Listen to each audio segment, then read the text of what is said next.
Hello everyone, welcome in this lecture. Today students we are going to start unit 3rd. So basically from the unit 3rd real physics starts. यहाँ से physics हमारी start हो जाती है unit 3rd से. Total kinematics यहाँ से start हो गया जो कॉम्पिटिटिव एग्जाम्स में आपसे पूछा जाएगा. जब आप 10th पास आउट करके 11th में स्विच करेंगे तो आज से जब यूनिट 3rd आप पढ़ेंगे तो वहां से आपको थोड़ा सा रियलाइज होने लगेगा आप लोगों को कि हाँ हम यहाँ फिजिक्स स्टार्ट कर चुके हैं, यहाँ से हमें फिजिक्स हमारे समझ में आने लग गई है. तो आज से फिजिक्स यहाँ से स्टार्ट होता है और हम स्टार्ट कर रहे हैं unit 3rd which is the motion in A straight line. तो हम बात करेंगे किसकी, मोशन की स्ट्रेट लाइन में, अलोंग ए लाइन, स्ट्रेट लाइन. अगर कोई object, if any object moves along a straight line then the motion of the object is said to be motion in a straight line. Object move कर रहा है along a straight line, straight line motion हो गया उस object का. तो अब दो चीजों की बात होगी यहाँ पे, एक तो मोशन की बात होगी और रेस्ट की भी बात होगी. Motion in A straight line क्या है? If any object moves along a straight line path,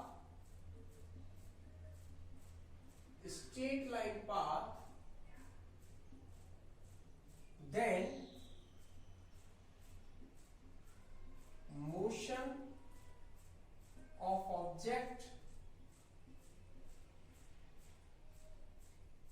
is known as the motion along a straight line of the object. Motion along a straight line. If any object moves along a straight line path, then the motion or such type of motion is known as the straight line motion. Motion of the object is known as motion in a straight line. Like this one. कोई object है और इस path पर ऐसे move कर रहा है यहाँ, लाइक दिस वन. ये कोई कार है या कोई ट्रक ले ले, तो यहाँ इस तरीके से, ठीक है. तो ये अगर कोई भी व्हीकल है और स्ट्रेट लाइन मूव कर रहा है तो इसका मोशन क्या कहलाएगा? हमारा स्ट्रेट लाइन मोशन. ठीक है. स्ट्रेट लाइन कैसे भी हो सकती है, ये भी स्ट्रेट लाइन है, ये भी हमारी स्ट्रेट लाइन है, किसी भी तरीके की हो, एनी टाइप हो, सीधी हो, स्ट्रेट होगी. तो उसके अलावा अगर कोई ऑब्जेक्ट मूव कर रहा है, कोई व्हीकल मूव कर रहा है, तो motion type of the motion is known as the motion along a straight line.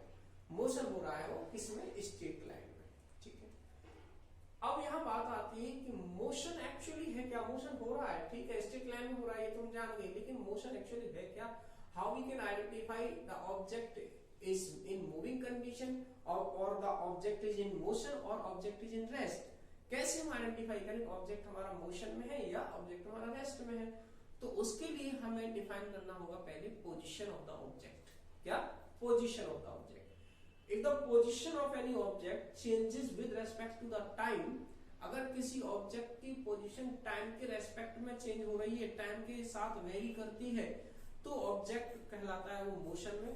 और इट इज नॉट सो, अगर ऐसा नहीं है, the position of the object is not changes with the time, then the object is said to be in rest. तो दो positions होती हैं, दो कंडीशंस हैं किसी ऑब्जेक्ट की, या तो वो मोशन में होगा या रेस्ट में होगा. मोशन में कब होगा उसकी बात करेंगे, और रेस्ट में कब होगा. तो ये तो समझ में आ गया आपको. क्या है यहाँ पे? ये स्ट्रेट लाइन मोशन दिखाया हुआ है कि कोई ऑब्जेक्ट किस तरीके से कहा जाता है मोशन इन स्ट्रेट लाइन है उसका या नहीं है. तो सबसे पहले हम बात करते हैं मोशन की.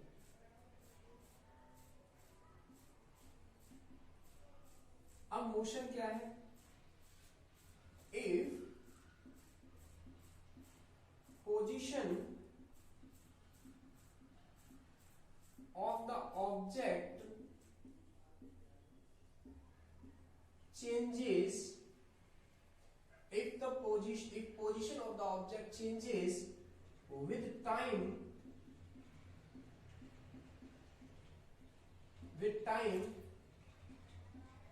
then the object is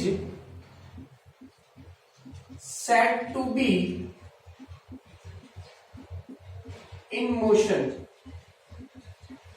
object उस समय किस में होगा, वो मोशन में होगा. If time then the object is said to be in motion. Object की पोजीशन टाइम के साथ चेंज हो रही है तब तो वो ऑब्जेक्ट क्या होगा, हमारा मोशन होगा, अदरवाइज वो ऑब्जेक्ट मोशन में नहीं होगा. तो मोशन क्या है, the position of the object changes with time then the object is said to be in motion, यानी मूव कर रहा है. जैसे अगर मेरी यहाँ बात की जाए तो अभी मैं यहाँ हूँ, इस स्टडी रूम में हूँ, यहाँ पर आपको पढ़ा रहा हूँ. कुछ समय बाद मैं कहीं और चला जाऊंगा तो मतलब मैं क्या हूँ, मैं एक मूविंग पार्टिकल की तरह या मूविंग ऑब्जेक्ट की तरह ट्रीट हो सकता हूँ. मैं मोशन में हूँ, ठीक है, मतलब क्या मूव कर रहा हूँ, मैं मूवमेंट है मेरे अंदर, ठीक है, मैं मूव कर रहा हूँ. अब इस रूम की बात की जाए तो ये रूम आज भी यही है, कल भी यही रहेगा, 2-4 महीने बाद देखोगे तब भी यही रहेगा. तो ये रूम क्या है, इसकी पोजीशन में कोई टाइम के साथ चेंज नहीं हो रहा है. तो ये रूम क्या है, यहाँ पे रेस्ट पोजीशन में है, ठीक है. कोई ऑब्जेक्ट आप देख रहे हो, कोई स्कूटर खड़ा हुआ है, आपने अभी देखा वो अभी भी यही है, 4 से 10 मिनट बाद देखा फिर भी यही है, 1 घंटे बाद देखा फिर भी. मतलब क्या है, उस ऑब्जेक्ट मतलब इस स्कूटर की जो पोजीशन है वो चेंज नहीं हो रही है. It means the scooter is in rest. और अगर वो चेंज हो रही होती तो स्कूटर इज इन मोशन. तो मोशन में कोई ऑब्जेक्ट कब होगा, अगर उसकी पोजीशन क्या होगी, एक position of the object changes. अगर उसकी ऑब्जेक्ट की पोजीशन अगर वेरी कर रही होती है, पोजीशन अगर चेंज हो रही होती है, तब तो ऑब्जेक्ट किस में होता है, वो मोशन में होता है, otherwise object is in rest. तो रेस्ट क्या होगा, रेस्ट को डिफाइन करें आप. दूसरा रेस्ट की बात करें, रेस्ट मतलब आराम में है. तो रेस्ट क्या होता है, एक position of object doesn't changes or not changes with time. A position of object not changes with time, then the object is said to be in rest. अगर उसकी पोजीशन टाइम के साथ चेंज नहीं हो रही है तो वो ऑब्जेक्ट किस में होगा, रेस्ट में होगा. अगर उसकी पोजीशन चेंज हो रही है टाइम के साथ तो ऑब्जेक्ट किस में होगा, वो मोशन में होगा. ठीक है.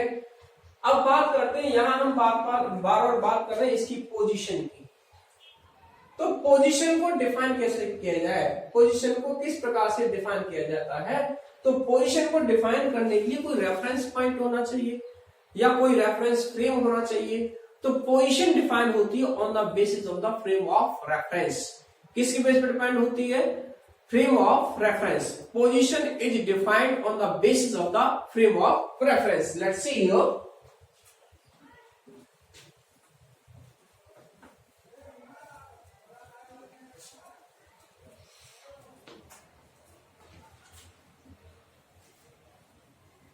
जैसे आप कह रहे थे कोई ऑब्जेक्ट रेस्ट में है, मोशन में है, किसके बेस पे कह रहे हो, किसी रेफरेंस पॉइंट की, आपके रेफरेंस में है, आप ही का रेफरेंस मान रहे हो अपने आप को कि मैंने अभी यही देखा फिर चला गया, यही देख रहे बार बार तो रेस्ट में है, चला जा रहा है, उसकी पोजीशन चेंज हो रही है. अभी रेफरेंस पॉइंट कौन, आपको. लेकिन हम फिजिक्स के अंदर रेफरेंस पॉइंट लेते हैं, वो होता है हमारा origin, intersection point of the axis of coordinate system. तो यहां बात करते हैं position. How we defines the position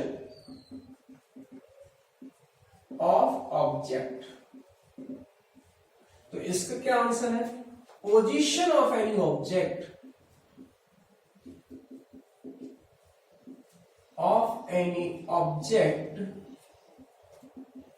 is defined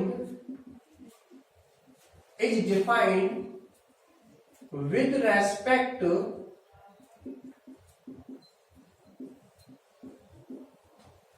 the frame of reference. Frame of reference मतलब फ्रेम ऑफ रेफरेंस हमने कार्टेशियन कोऑर्डिनेट सिस्टम पढ़ा है. ऑफकोर्स आप सबने पढ़ा होगा। This is the x axis, y axis, z axis, y axis, and this is the origin, and the coordinates of the origins are 0 0 0।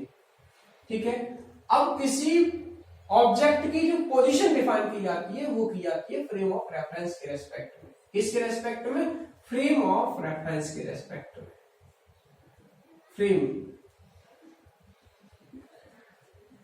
Frame of reference मतलब किसी का जो आइडेंटिफिकेशन होता है किसी के रेफरेंस के थ्रू होता है।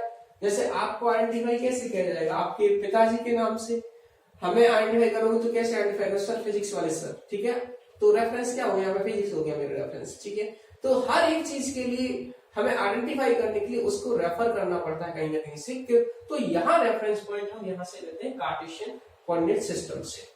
ये ओरिजिन के रेस्पेक्ट में देखो, तो कोई ऑब्जेक्ट की पोजीशन यहाँ पर है पॉइंट P1 पर, किसी टाइम t पर या टाइम t1 पर यहाँ ऑब्जेक्ट की पोजीशन है। कुछ समय बाद उसकी पोजीशन यहाँ हो जाती है पॉइंट P2 पर पहुंच जाता है आफ्टर टाइम t2 या t2 टाइम पर उसकी पोजीशन ये हो जाती है। तो यहाँ पर जो कोऑर्डिनेट्स होंगे x1, y1 और z1, ठीक है, इधर कोऑर्डिनेट होंगे x2, y2 एंड z2, ठीक कोऑर्डिनेट्स हैं। तो ये पोजीशन किसी ऑब्जेक्ट की डिफाइन है इस रेफरेंस पॉइंट के रेस्पेक्ट में, फ्रेम ऑफ रेफरेंस में ही डिफाइन हो रही है, ठीक है।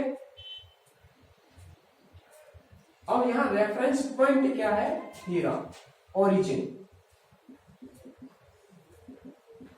ये क्या है? रेफरेंस पॉइंट है। इस पॉइंट के रेस्पेक्ट में हम बात करेंगे ऑब्जेक्ट रेस्ट में होगा या मोशन में होगा। तो ये पॉइंट है। अगर इसको यहां से ऐसे मैच कर दिया जाए तो basically these two are the, जो यहाँ पे स्ट्रिक्ट लाइन आपको दिखाई दे रही है, ये क्या है? ये है पोजीशन वेक्टर। ये OP2 पोजीशन वेक्टर है और ये OP1 पोजीशन वेक्टर है। OP1 पोजीशन वेक्टर क्या करते हैं? ये पोजीशन डिफाइन करते हैं। क्या डिफाइन करते हैं? पोजीशन। OP1 डिफाइन क्या कर रहा है? It is the position vector of या at time t1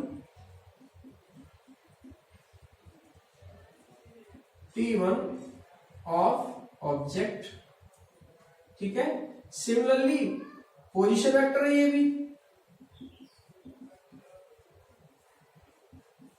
of object at time t2, ठीक है। तो किसी ऑब्जेक्ट की पोजीशन को डिफाइन करने के लिए हमारे पास क्या होना चाहिए? फ्रेम ऑफ रेफरेंस होना चाहिए। जैसे हम सब जो बात करते हैं वो अर्थ के रेस्पेक्ट में बात करते हैं। बेसिकली अर्थ भी रोटेशन करती है, लेकिन मैं अर्थ रोटेशन कर रही तो उस पर जितने भी ऑब्जेक्ट हैं वो सारे उसी स्पीड के साथ मूव कर रहे हैं, तो सबकी रिलेटिव वेलोसिटी वहां पे क्या हो चुकी है? 0। तो इसलिए हम जब भी बात करते हैं जनरली अपने यहाँ पे अपने जनरल लैंग्वेज में, तो हम अर्थ के रेस्पेक्ट में बात करते हैं। अब फिजिक्स की बात करेंगे तो फिजिक्स में हम फ्रेम ऑफ रेफरेंस लेंगे। जो कार्टेशियन सिस्टम होता है, ये एक्सिस का जो यहाँ पे सेट है, इनका इंटरसेक्शन पॉइंट को हम क्या लेते हैं? ये रेफरेंस पॉइंट, ओरिजिन को रेफरेंस पॉइंट कंसीडर किया जाता है। इस पॉइंट के रेस्पेक्ट में पोजीशन है ये पॉइंट P1 पर, पॉइंट P2 पर, ठीक है। अब हम डिफाइन करेंगे यहाँ फ्रेम ऑफ रेफरेंसेस को। ये फ्रेम ऑफ रेफरेंस क्या है और ये कितने टाइप्स के होते हैं frame of references. Okay, let's सी।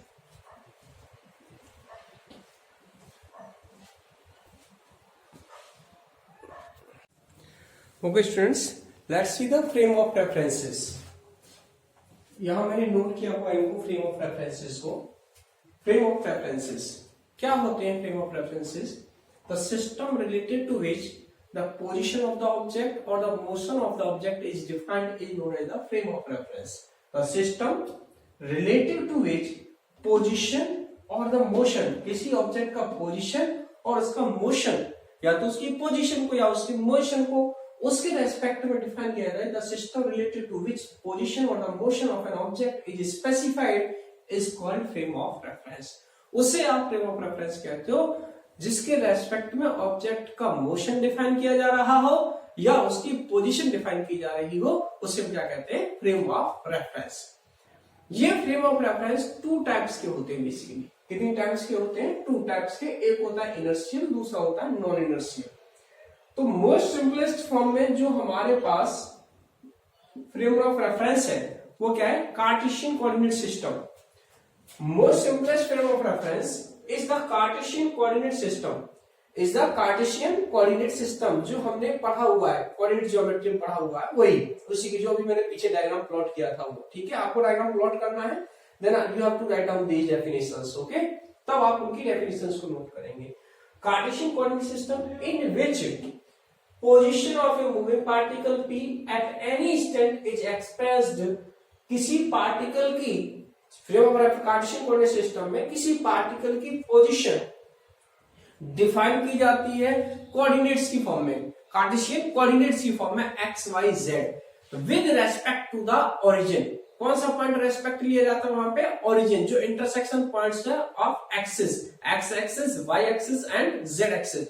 तो Cartesian coordinate system is the simplest frame of reference in which the position of the object or the motion of the object is defined। ठीक है, उसमें पोजीशन ऑफ किसी object की और किसी object का motion क्या किया जाता है? डिफाइन किया जाता है।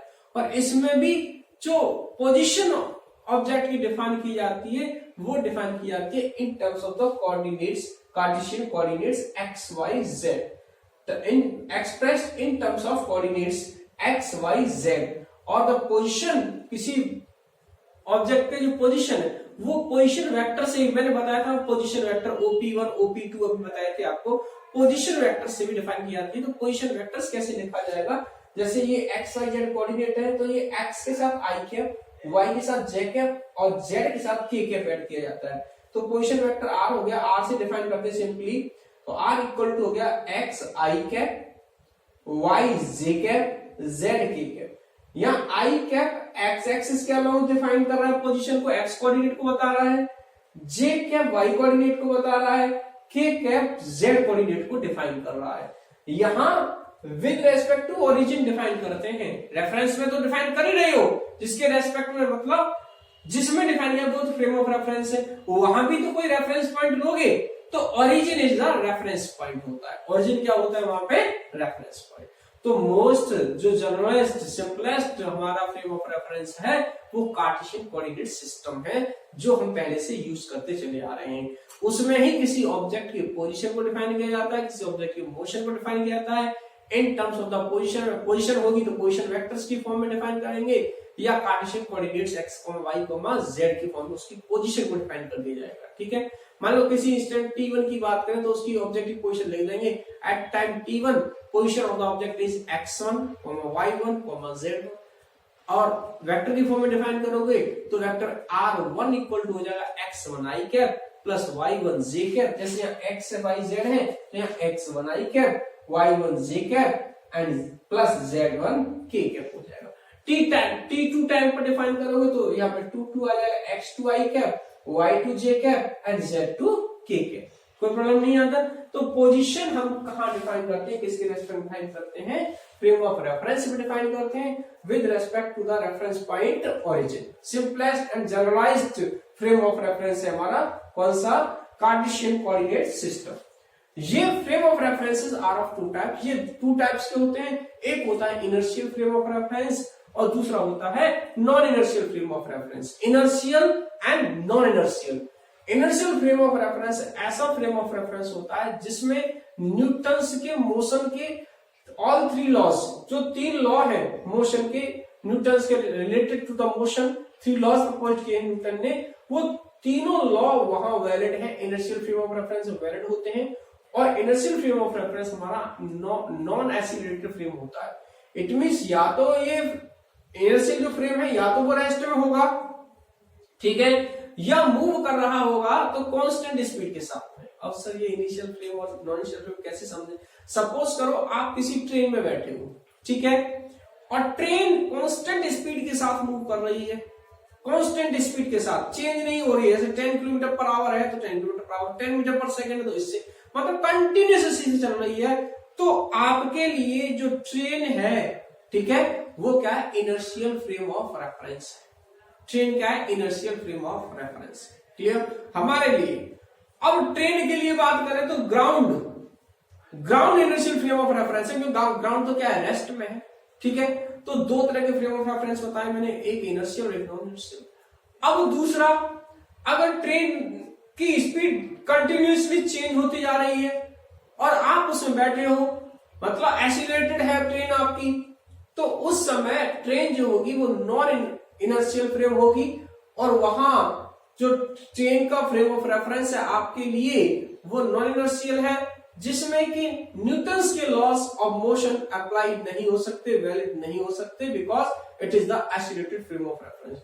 तो सिंपली तो हम ये कह सकते हैं, एक तो इनर्शियल होता है, एक non inertial. Inertial frame of reference वो होता है जो एक्सीलरेटेड फ्रेम ऑफ रेफरेंस ना हो, उसमें एक्सीलरेशन ना हो, ऐसा फ्रेम ऑफ रेफरेंस कहा जाता है इनर्शियल फ्रेम ऑफ रेफरेंस। और non inertial frame of reference क्या होता है, जो कि एक्सीलरेटेड हो रहा हो, और जब वो एक्सीलरेटेड होता है तो वह न्यूटन्स लॉ होल्ड नहीं होते। नॉन इनर्शियल फ्रेम में न्यूटन्स लॉ हमारे होल्ड नहीं होते हैं, जबकि इनर्शियल फ्रेम ऑफ रेफरेंस में न्यूटन्स लॉ होल्ड होते हैं। देखो यहाँ पे, the frame of reference in which Newton's law holds, all those frame of reference which are either stationary, या तो वो stationary है related to each other, are in uniform motion. Uniform motion accelerated नहीं है, uniform motion are called inertial frame of reference. Inertial frame of reference are non-accelerated frame of references. Non-accelerated frame of references है, ये कभी accelerated नहीं होते। Non inertial frame of references कौन से होते हैं, जो जिनमें न्यूटन्स लॉ अप्लाई नहीं होता और जो एक्सीलरेटेड होते हैं। Those frame of references in which Newton's law are not valid, these frame of references are accelerated frame of references. ठीक है, तो आप इन्हें यहां से नोट कर लेंगे और अच्छे से डिक्टेट कर लेना, तो ये समझ में आ गया होगा आपको इनर्शियल फ्रेम ऑफ रेफरेंस क्या होते हैं, non inertial frame of reference क्या होते हैं। आगे तक आपके ये काम में आने वाली चीज है। ठीक है, अब हम यहां से स्टार्ट करेंगे बेसिक टर्म्स। हमने स्टडी किया, यहाँ पे हमने रेस्ट और मोशन को समझ लिया, हमने पोजीशन को समझ लिया कि पोजीशन किसके रेस्पेक्ट में फाइंड करेंगे। Then we have study about the frame of references. अब यहाँ से हमारी basic terms related to the straight line motion start होती हैं। तो सबसे पहले हम बात करेंगे यहाँ पे अब आपसे डिस्टेंस और डिस्प्लेसमेंट की, दोनों चीजों की। तो let's see what is the distance. आपने वैसे तो 9th क्लास में पढ़ा हुआ है, डिस्टेंस कोई पढ़ा हुआ है और डिस्प्लेसमेंट कोई पढ़ा हुआ है। 9th क्लास में डिटेल में था आपके पास, कुछ अच्छे न्यूमेरिकल सब आपको यहाँ समझ में आएंगे, वहां पे समझ नहीं आए होंगे, सारी चीज यहाँ पे क्लियर होगी। हम तो सबसे पहले अब बात करेंगे हम यहाँ किसकी, डिस्टेंस की और डिस्प्लेसमेंट की। ठीक है, distance and displacement. Distance and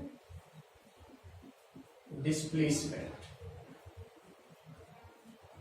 okay, क्या है डिस्टेंस और डिस्प्लेसमेंट में डिफरेंस क्या है, जनरली क्या डिफरेंस है। देखो, डिस्टेंस आपकी स्केलर क्वांटिटी होती है और वेक्टर आपकी, सॉरी, डिस्प्लेसमेंट आपकी वेक्टर क्वांटिटी होती है। डिस्टेंस तो स्केलर क्वांटिटी है और डिस्प्लेसमेंट कैसी है, vector quantity.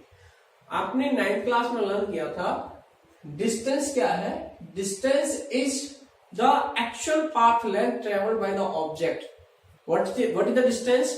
Distance travelled by the object is defined as the actual path length travelled by the object. कोई ऑब्जेक्ट जितनी पाथ लेंथ ट्रेवल कर रहा है, जैसे मैं इस रूम की इस कॉर्नर से उस कॉर्नर पे चला जाऊं, तो ये जितनी भी मैंने लेंथ ट्रेवल की है, दिस इज द डिस्टेंस। समझ लो, मैं इस कॉर्नर से यहां से राउंड होता हुआ वापस मैं इसी कॉर्नर पे आ गया यहाँ पे, तो यहीं आ गया, यहां से चलता हुआ राउंड लेता हुआ, तो यहां से यहां तक जितनी भी मैंने लेंथ ट्रेवल की थी वो उन सब का सम क्या होगा, डिस्टेंस के इक्वल होगा।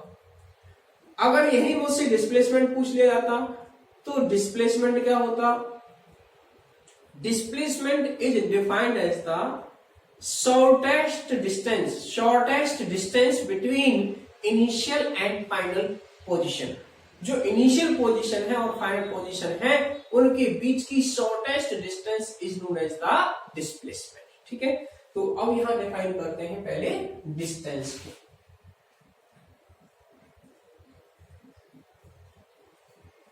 What is the distance? Distance is defined as the actual path length traveled by the object. Distance is defined as the actual path length traveled by the object. Distance is defined as the actual path length traveled by the object. It is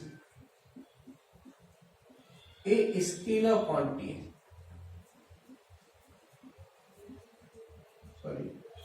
Scalar quantity. कैसी quantity है? Scalar. Distance is defined as the actual path length traveled by the object. जो actual path length travel करता है object, उसी को क्या कहते हैं? Distance कहते हैं। Example से लर्न करेंगे यहाँ।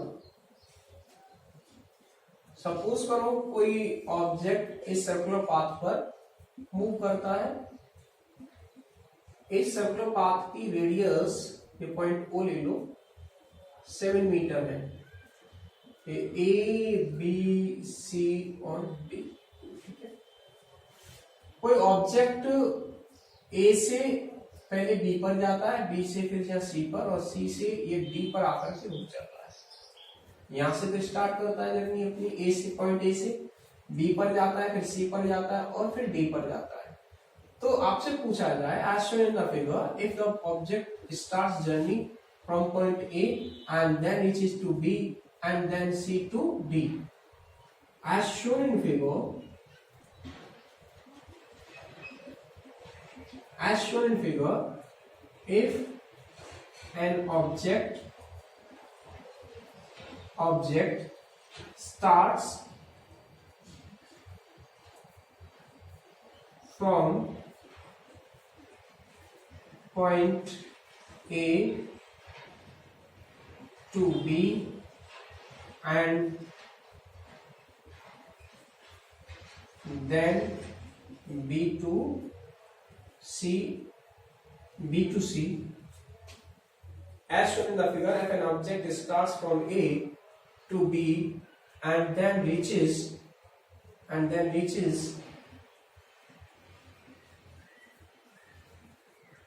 at point D, क्या कहता है फिर ये? Find out the distance travelled by the object. Find out the distance travelled by the object. तो कैसे डिफाइन करोगे ऑब्जेक्ट ने कितनी डिस्टेंस ट्रेवल किया? देखो, अगर कंप्लीट सर्कल ट्रेवल कर लेता तो सर्कमफेरेंस के इक्वल हो जाता। अब ये सर्कमफेरेंस का कितना पार्ट रह गया? यहाँ पे 1/4 रह गया। इट मींस उसने ट्रेवल कितना कर लिया? सर्कमफेरेंस का 3/4 पार्ट। ठीक है, सॉल्यूशन देखो, object travel 3/4, object travel 3/4 into 2 pi r, path length, hence distance traveled by the object equal to 3/4 into 2 pi 22/7। r कितना है यहाँ पे? r की वैल्यू कितनी? 7 पुट कर देंगे। 7 से 7 कैंसिल आउट हुआ, 2 से 4 2 टाइम्स और ये 11, तो ये कितना आंसर आ गया? 33 मीटर। ठीक है, आंसर क्या है 33 मीटर डिस्टेंस उसने ट्रेवल की है। दोबारा से देखो, ये कोई सर्कुलर पाथ है of radius 7 metre, object point A से बी पर चलता है, बी से सी पर जाता है, फिर डी पर पहुंच, फाइनली ए टू बी और डी पर पहुंच जाता है। तब आपसे पूछा गया what is the distance travel bye the object. तो यहां से चलाओ, यहाँ तो जितनी पाथ लेंथ है यहां से यहां तक की वो कवर कर लो, तो कंप्लीट होता तो 2 पाई आर होता, तो 1/4 को छोड़ दिया उसने, और उसने कितना यहाँ तक ट्रेवल किया, यहाँ से यहाँ तक का, तो 3/4 part of the circumference, that is the 2 pi r. Circumference कितनी होती है 2 पाई आर होती है। तो इसकी वैल्यू यहाँ से कितनी रहेगी, डिस्टेंस कितनी ट्रेवल की उसने 33 मीटर। ठीक है, अब हम बात करेंगे किसके बारे में, नेक्स्ट टर्म है हमारे पास displacement. So let's see about the displacement.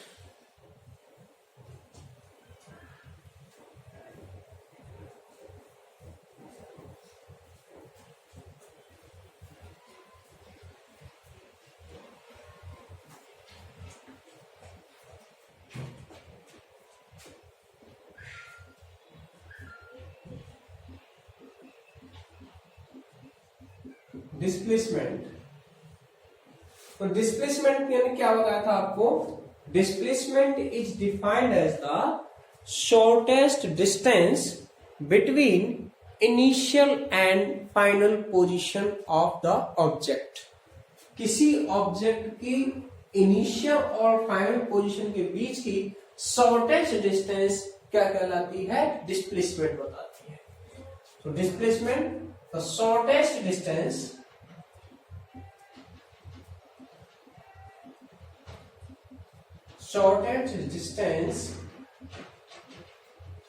between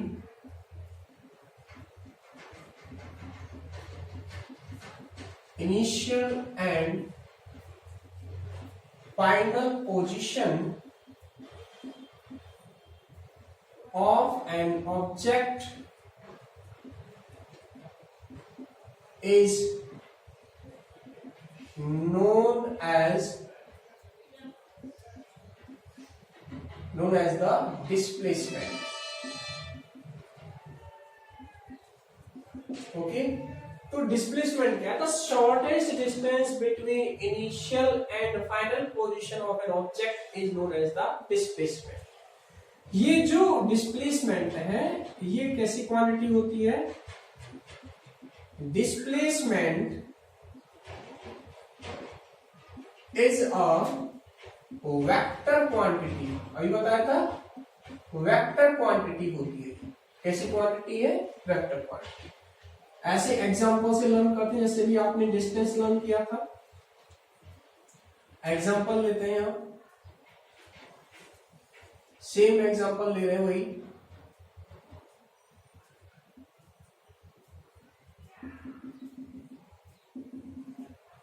A B C and D और रेडियस वही आपकी 7 मीटर। पर्सन अपनी journey as shown in the figure start from A to B to C and D. ठीक है, then find out the displacement travelled by the object. ठीक है, तो हम यहाँ इसकी थ्योरी नोट करते हैं पहले। As shown in figure, object starts from point A and reaches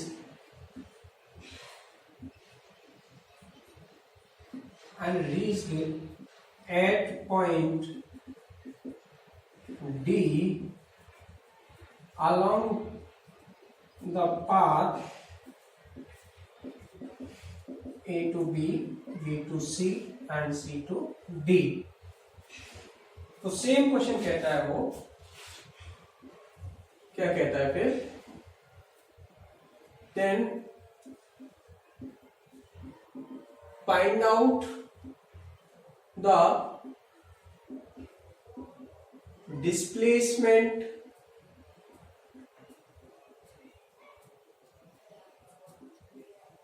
traveled by the object, ठीक है, ऑब्जेक्ट ने कितना डिस्प्लेसमेंट ट्रेवल किया है।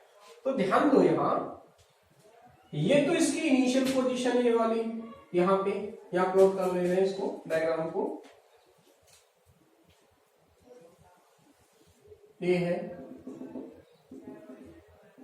ए और ये है बी, बी सी ओ और ये उन्होंने 7 दी हुई है।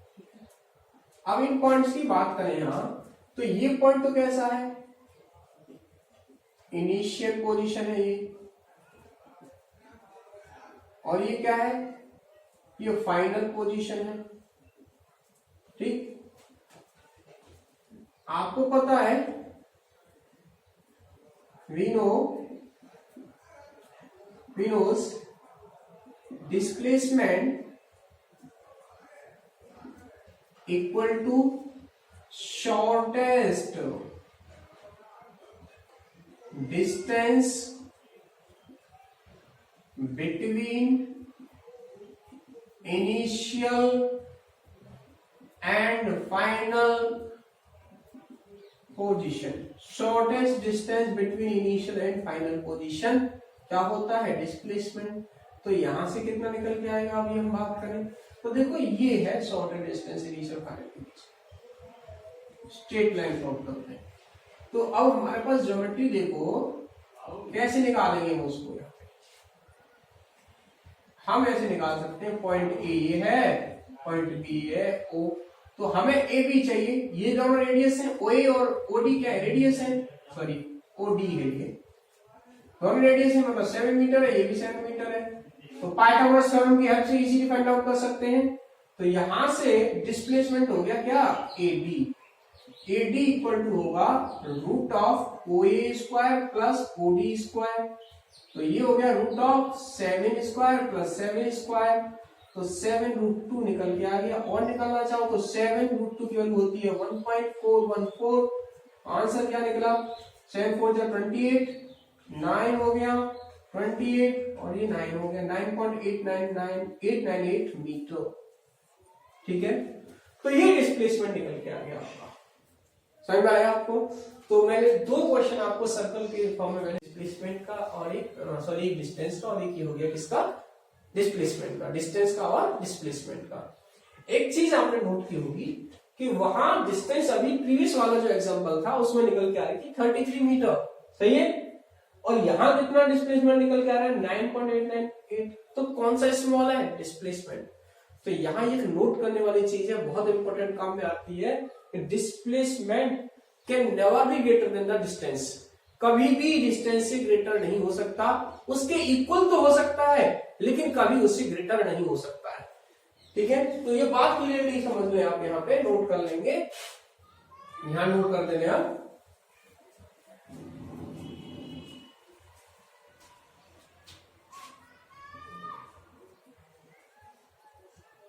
Displacement always less than equal to distance, ठीक है। ये वेक्टर क्वांटिटी है, इस वजह से यहां मोड लगाया जा रहा है, मतलब मैग्नीट्यूड है। डिस्प्लेसमेंट कैन बी नेगेटिव और positive because it is a vector quantity, क्योंकि वेक्टर क्वांटिटी इसलिए नेगेटिव भी हो सकता है और ये पॉजिटिव हो सकता है, इसलिए इसका मैग्नीट्यूड हमेशा डिस्टेंस से क्या होगा, ऑलवेज स्मॉलर होगा, हमेशा ही छोटा होगा। एक न्यूमेरिकल प्रॉब्लम और देख लेते हैं इसकी, और आपको क्लियरिटी आ जाएगी डिस्टेंस और डिस्प्लेसमेंट के regarding. Let's see the numerical problem. Point O, A और B और ये point let's see. इनका गैप 100 मीटर है हर जगह, ये भी 100 मीटर है और ये भी 100 मीटर है, छोटा कर दो इसको, 100 मीटर। ये A, B और ये हो गया C। ऑब्जेक्ट को स्टार्ट करना जर्नी O से A पर जाता है पहले, ठीक, फिर A से यहाँ B पर जाता है, B से C पर जाता है और देन वो टर्न होकर के यहाँ आ जाता है वापस A पर, ठीक है।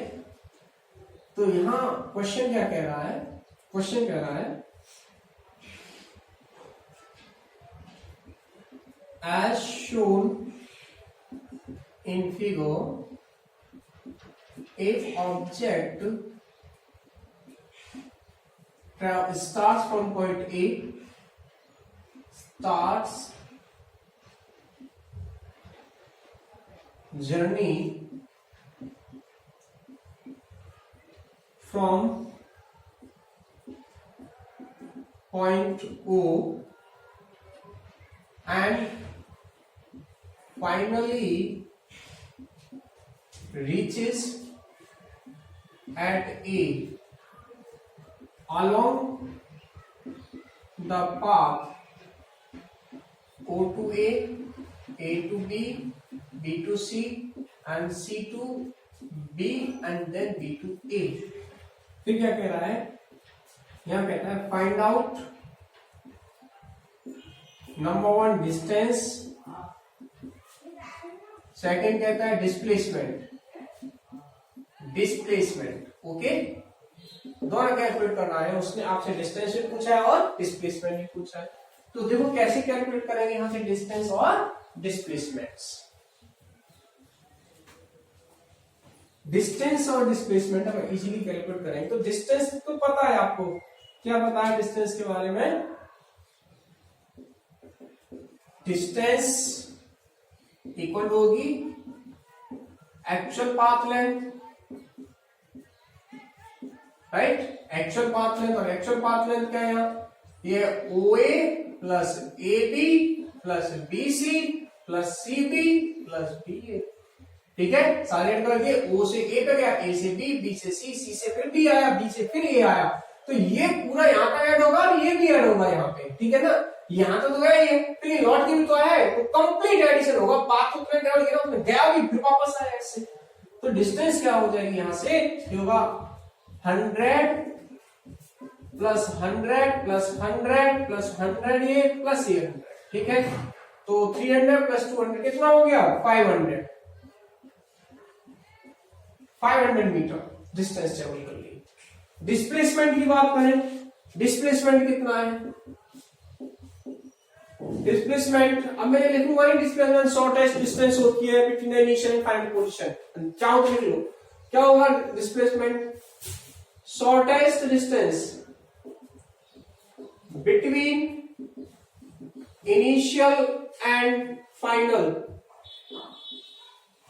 पोजीशन। ओके, तो इनिशियल फाइनल पोजीशन शॉर्टेस्ट कितनी है, O to A है इनिशियल फाइनल, यानी इट मींस OA, और OA कितना है 100 metre, so it is the displacement। Clear, तो अब हमने यहाँ डिस्कस कर लिया, आपको कंप्लीटली इन्फॉर्म कर दिया about the position, distance, displacement and frame of references, rest and motion के बारे में।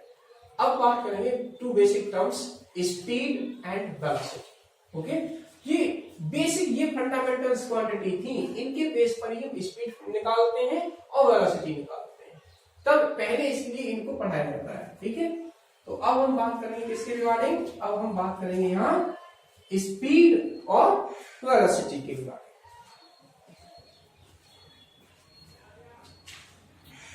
Object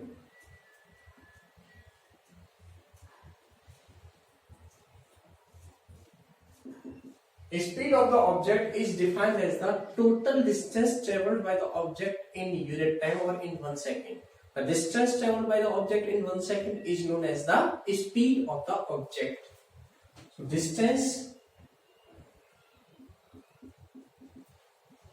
traveled by an object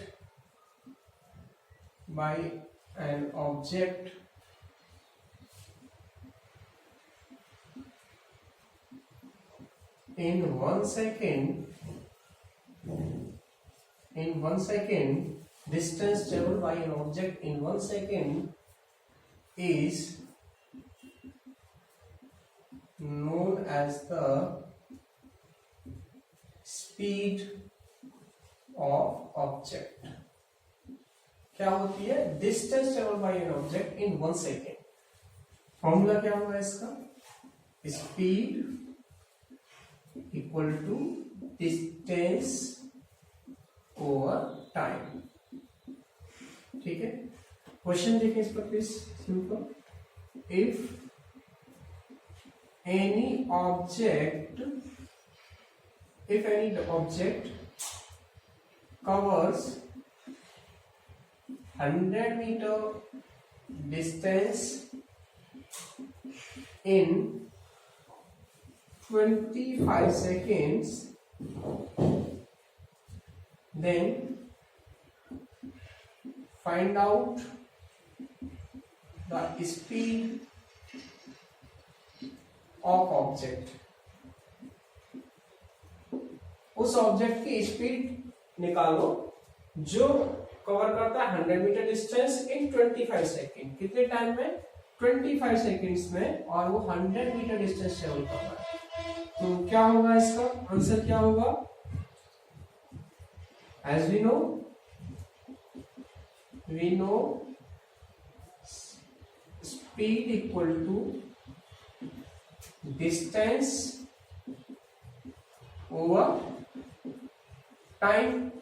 distance given है तो पैरामीटर का नाम लिख लो। Distance equal to how much? 100 metre, and time कितना गिवन है? टाइम गिवन है आपको यहाँ पे 25 सेकेंड। तो स्पीड क्या हो गई? स्पीड इक्वल टू निकल के आ गया 100 divide by 25, that is 4 metre per second. So this is the answer. ठीक है, simple. What is the speed? Distance travelled by an object in 1 second. और यूनिट टाइम में जो ऑब्जेक्ट डिस्टेंस ट्रेवल कर लेता है, that is known as the speed of the object. उसे कहते हैं हम स्पीड ऑब्जेक्ट। क्लियर? अब ये स्पीड किसी ऑब्जेक्ट की 2 टाइप्स की होती है, uniform speed and non uniform speed. कौन कौन सी? Speed are of 2 types. तो यहाँ स्पीड की बात कर रहे हैं हम, तो स्पीड है हमारे यहाँ पर 2 टाइप्स की। स्पीड 2 पार्ट में कैटेगराइज हुई है। एक होता है यूनिफॉर्म स्पीड, और दूसरी होती है नॉन यूनिफॉर्म स्पीड। ठीक है, अब यूनिफॉर्म स्पीड क्या होती है इसकी बात करें। पहले सबसे पहले बात करें किसकी? यूनिफॉर्म स्पीड की। तो ये क्या होती है यूनिफॉर्म स्पीड? यूनिफॉर्म स्पीड होती है इफ एनी ऑब्जेक्ट, कोई ऑब्जेक्ट यूनिफॉर्म स्पीड से कब ट्रेवल कर रहा होता है? If any object covers same distance in same time intervals, equal distance travel करता है in equal time intervals, then the object is said to be in uniform speed, और speed of the object is said to be uniform speed. If any object covers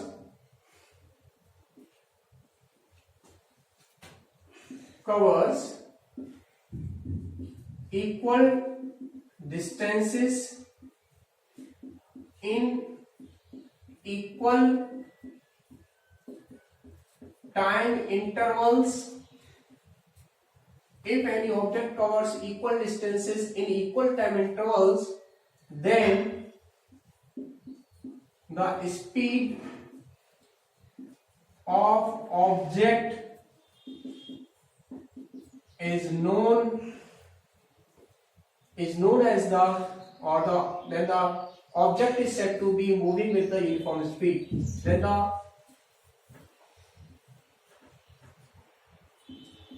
object is said to be moving with uniform speed. तब उस object को कहा जाता है कि वो uniform speed से मूव कर रहा है। क्वेश्चन देखो इसके बेस पर, यहां if an object covers 200 meter distance in first 10 seconds, and it also covers 200 meter distance in next 10 seconds, then what type of the speed of the object, then find out object is moving with uniform speed or not. Find out, पता करो कि object move कर रहा है uniform speed के साथ में या नहीं। ठीक है, तो वैसे तो आंसर डायरेक्ट है कि 10 सेकंड, पहले 10 सेकंड में फर्स्ट 10 सेकंड में उसे 200 चला था, last 2 second, next 2 seconds 10 seconds में भी उसने 200 मीटर डिस्टेंस ट्रेवल किया, मतलब सेम टाइम इंटरवल्स में सेम डिस्टेंस ट्रेवल कर रहा है, तो यूनिफॉर्म स्पीड से मूव कर रहा है। तो सॉल्यूशन इसका नोट कर देंगे यहां से, as the object is covering same distances in equal time intervals, so the object is moving with the uniform speed. तो यहां नोट कर रहे हैं इसके यहां पे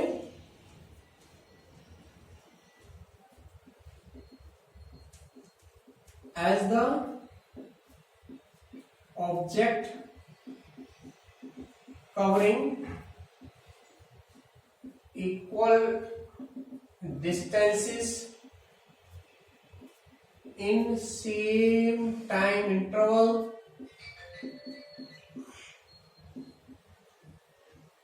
so hence intervals, hence the object is moving with uniform speed. Okay, move कर रहा है किसके साथ में, यूनिफॉर्म स्पीड के साथ में। अब बात करते हैं दूसरे वाले की, non uniform speed. Non uniform speed क्या होती है, इसका रिवर्स हो गया नॉन यूनिफॉर्म स्पीड। अगर यहीं से बात करें, any object covers unequal distances, यहां पे लिख नोट ही कर देते हैं, if object covers unequal distances in same time intervals, if object covers unequal distances in same time intervals, then the speed of object is non uniform. Okay, तब उसकी speed कैसी होगी, नॉन यूनिफॉर्म होगी। इस तरह से इसमें क्वेश्चन देख लें, यहां पे इसका एक क्वेश्चन इसका डिस्कस कर लेते हैं।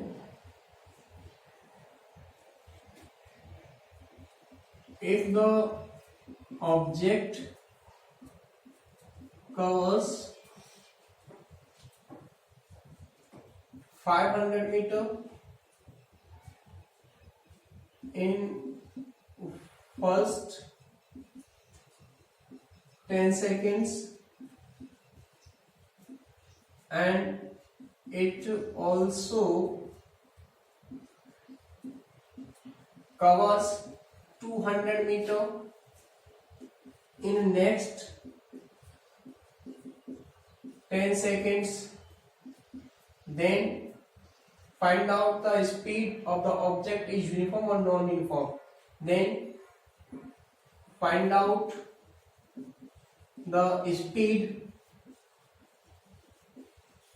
of object is uniform or non-uniform. ठीक है, तो सॉल्यूशन तो सिंपल है।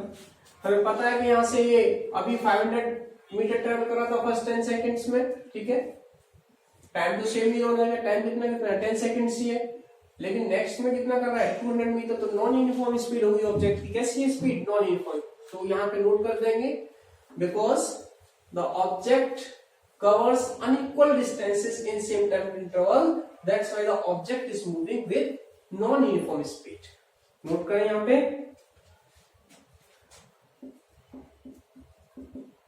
as the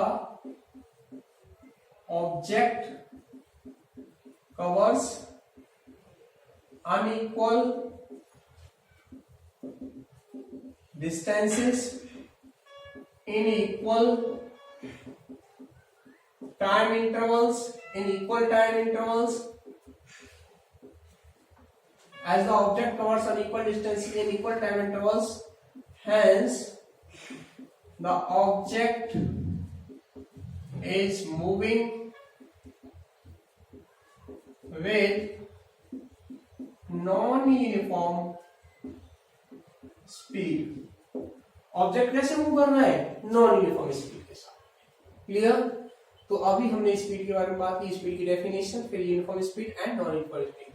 अब एक स्पीड और बची है, एवरेज एंड इंस्टेंटेनियस स्पीड. तो पहले बात कर लेते हैं average speed.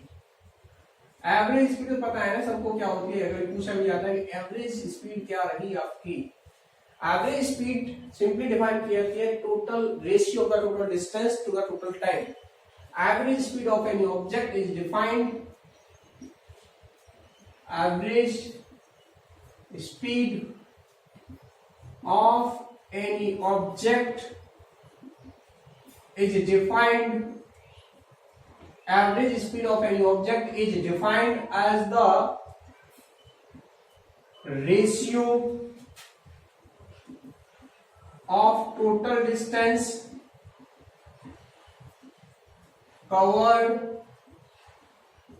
by the object to the total time. Average speed of an object is defined as the ratio of total distance covered by the object to the total time taken. Total time taken by object. Okay, तो इसको लिखा जाता है S average से. S average AVG equal to हो गया total distance over total time of the journey. एक question और देख लेते हैं यहां एवरेज स्पीड का.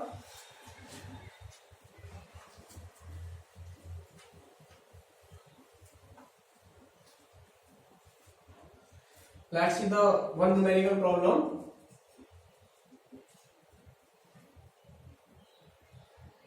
An object covers 200 meter distance in first 5 seconds and it covers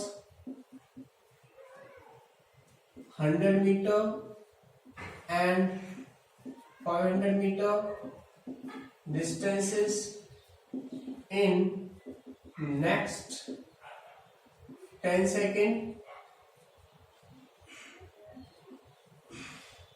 and 20 seconds.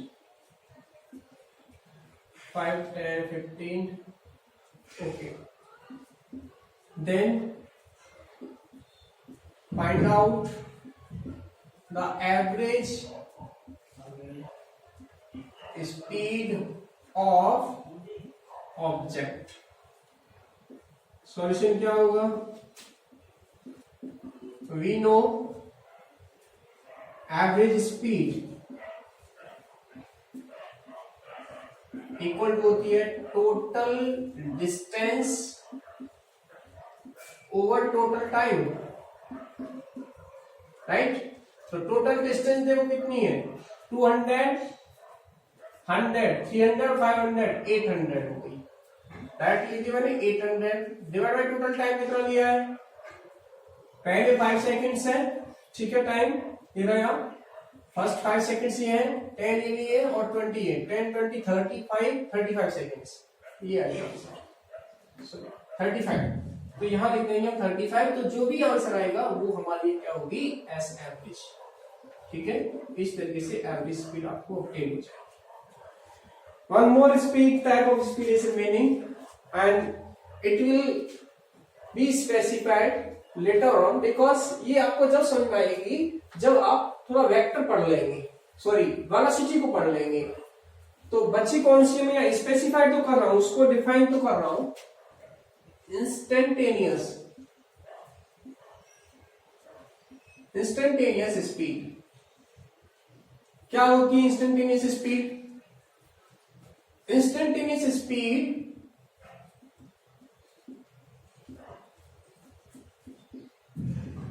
speed of an object is the magnitude of instantaneous velocity of object। किसी object की instantaneous speed क्या होती है? वो इंस्टेंटेनियस वेलोसिटी के magnitude के बराबर होती है। इसकी इक्वल होती है इंस्टेंटेनियस वेलोसिटी के मैग्नीट्यूड के इक्वल होती है क्या? Instantaneous speed. So S instantaneous equal to magnitude of the instantaneous, v क्या है? वेलोसिटी है। So this is the instantaneous speed. तो स्टूडेंट्स आज यहां तक ही रखेंगे।